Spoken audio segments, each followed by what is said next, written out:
Obec Stankovaný sa nachádza v regióne Liptova, konkrétne Dolného Liptova. Je to hraničná obec, ktorá bola osídlená počas valašskej kolonizácie a rovnako bola ovplyvnená aj nemeckou kolonizáciou, čo sa odzrkadlo najmä v náreči, ale aj v spôsobe života a rovnako aj v tancoch, piesniach a v ďalšom zvykosloví.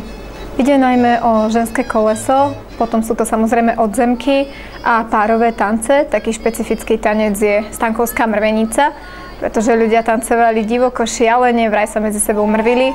Tento tanec je príznačný tým, že sa často tancuje od seba a len veľmi krátky čas sa tancuje pri sebe. Takže zameriavame sa najmä na spracovávanie tancov z našej obce.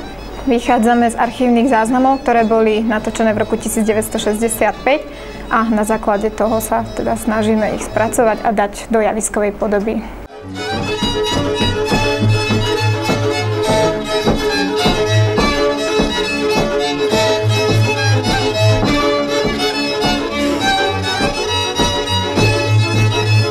Spracovávame najmä zvyky, ktoré sa robili počas kalendárneho cyklu, ale aj rodinné obyčaje. No a z tancov preferujeme práve najmä spomínanú mrvenicu, ktorá má také príznačné motívy, najmä v tej ženskej časti. Vyskytujú sa tam tiež ženské čapáše, ktoré sú ale v menšej miere, nakoľko teda sukne na Liptove boli veľmi dlhé a stále sa to tu zachovalo.